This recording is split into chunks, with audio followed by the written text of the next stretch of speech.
Welcome into the SI.com studios and another episode of Give and Go, the critically acclaimed SI.com web series where I discuss the three pressing topics in the NBA today with another one of our fine NBA writers. And joining me today is none other than SI.com's own Rob Mahoney. Rob, what's happening, man?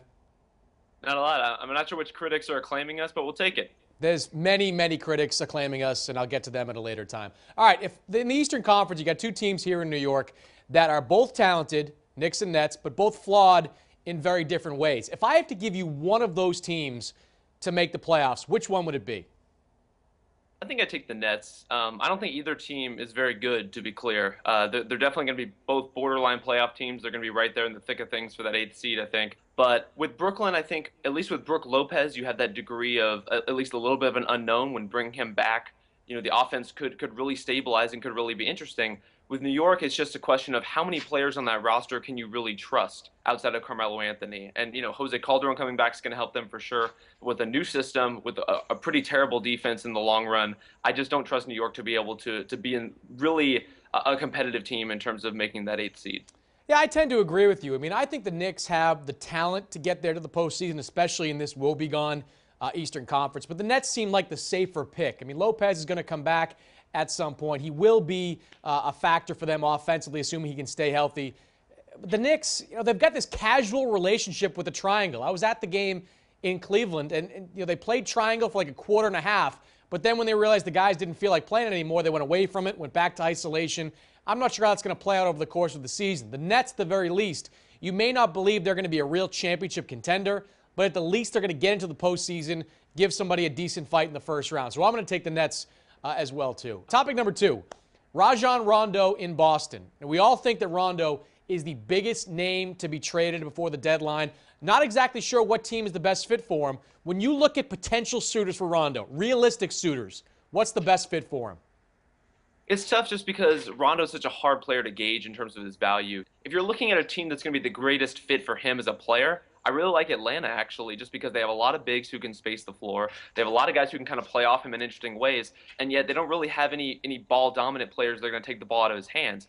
You know, building that trade is going to be a little bit more tricky in terms of, is Boston really going to be interested in Jeff Teague or Adrian Payne, in Dennis Schroeder and draft picks? I don't know whether that's going to move the needle for them at all, but if I'm Atlanta, I'm certainly making those calls. Yeah, I think Atlanta's a good choice, too. I think the Lakers are a team that I think might be interested just because Kobe and Rondo seem to have that same wiring, that win-at-all-cost type of mindset. But let me just say this about Rondo.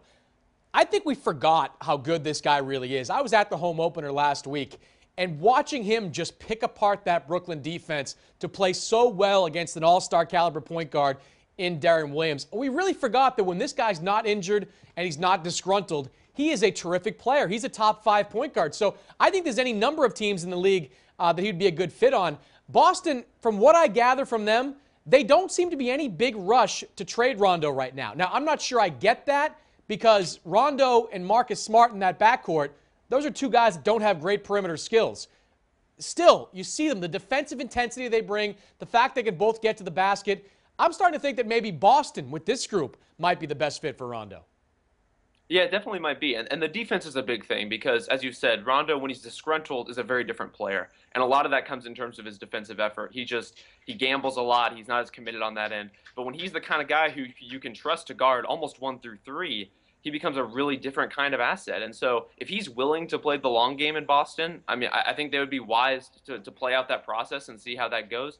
Just because as many teams as might want him, you know, coming into his free agency, I don't know how much teams are really going to be willing to surrender on top of those other factors we already discussed, where he's not a great perimeter scorer, and he does have these issues with his attitude at some points. He's, at the very least, a little bit more of a difficult player to coach.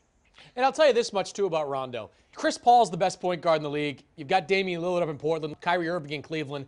But if I've got a team that's ready to win a championship, that's got a lot of good pieces already in place at every other position, I'm not sure there's a point guard in the league that I would take over Rajon Rondo. I don't think there's a point guard in the league that can orchestrate an offensive game the way he does. Eric Spoelstra so often is referred to him as kind of a maestro on the offensive end. He can just pick apart a defense. And I know he can't do the things that Chris Paul can do, the things that Damian Lillard can do, the things that Kyrie Irving can do. But if you're talking about a guy that can just run an offense to almost perfection, and I'm not talking about a triangle offense, but more of an open court type of system, I would take Rajon Rondo over any number of those guys. All right, topic number 3.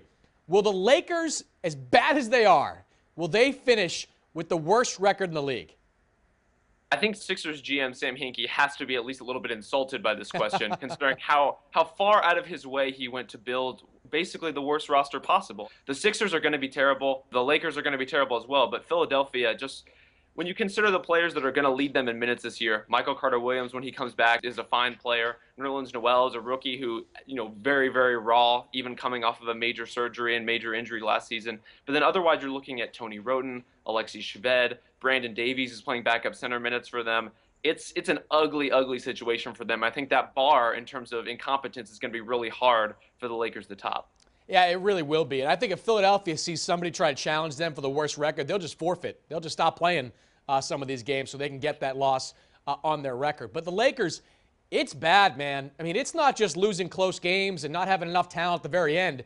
These games are over at halftime. I mean, they're down 10, 15 points at the half, and they're just not getting back into them because they don't have the offensive firepower, and they certainly don't play enough defense to get stops at the very end. I mean, Kobe Bryant is basically a one-man band out there. He's being the offensive presence for him, but it's also taking him almost as many shots as is to get his points, and that's not a good recipe for success. Couple that with the fact that Byron Scott seems to believe that shooting three-pointers is not the way to win in the NBA, which I don't necessarily understand, and this team could have the second worst record in the NBA right behind Philadelphia. I think they could be worse than Utah. They could be worse than Sacramento. It's going to be a long season in L.A., which brings up a different question. Does Kobe Bryant last the season in L.A., or could we see the unthinkable happen where Kobe gets traded? I mean, I think unthinkable is the right word, just because if you're the Lakers, you don't give Kobe that extension, that $49.5 million 2-year extension, if this is even a possibility. And on top of that, I mean, as many teams as respect Kobe, as many players around the league respect Kobe, it's a very different thing when you're talking about giving up real assets and taking back that kind of salary in a potential trade. I just don't see it happening on either side of the aisle, whether teams willing to give up enough to pry Kobe for the Lakers or the Lakers being willing to move him at all, really. The only team I could see maybe being in the mix for Kobe would be the New York Knicks. That's the only team that makes any sense on any level. I mean, Kobe has a no-trade clause, so he can say no to everybody. But the Knicks, Phil Jackson at the top, Derek Fisher on the bench, he could teach the triangle on the floor. The Knicks won't be able to win a championship with Kobe Bryant on the roster, not in the next year or so anyway. But at the very least, it gives them 2 proven scorers that maybe they can get some lesser players to come for a little less money and play in New York because of the market. That's the only team that makes any kind of sense. And in addition to some expiring contracts they could send back, whether it's Amari Stoudemire, Andrea Bargnani, maybe you can throw in a future first-round pick. Maybe you throw in a guy like Iman Shumpert. That's the only team that makes sense. Do you think there's any possibility that the Knicks could get into this mix? And would it make sense from the Knicks' perspective to you? I mean, I think if you're the Knicks, it's at least a possibility you investigate. They would have to have some serious changes in terms of their personnel, not only because of the guys they'd be shipping out, but with the way the triangle works, if you have 2 very heavily perimeter-oriented scorers like Bryant and like Anthony, Anthony would be a great pick to maybe slide over more into power forward. He's been playing more small forward so far this season. But if you make Anthony your full-time power forward and just a really good post player, and if Bryant's really working the elbow and he has his post game as well, I think they could probably play off each other better than they're given credit for. They're both smart guys. They're both, at least Kobe is a pretty intuitive passer, and Anthony, I think, would defer in the right spots in that kind of situation. As for whether or not the expiring contract situation alone would be enough to get Bryant off of the Lakers, I just don't see the Lakers pulling the trigger on that kind of deal, not only for what Kobe presents as a basketball player, but just as a brand, as an entity. Losing Kobe Bryant, the brand, at this point may be much more impactful than losing Kobe Bryant, the player. Yeah, I would agree with that. And, I know Carmelo Anthony is not Scottie Pippen, but we've seen 2 dynamic wing players work in the triangle before. They would both have to be far more deferential in terms of passing the ball than they are right now. But theoretically, I don't think it would be that ugly. And in the Eastern Conference, at the very least, it would get you in the playoffs. And I'm not sure I'd want to go up against a team with Kobe and Carmelo in the postseason. Rob Mahoney, thanks very much. Next time, we'll get you a tie to wear before the broadcast. Thanks, Chris. All right. You can catch us right back here next week for the next episode of Give and Go on SI.com.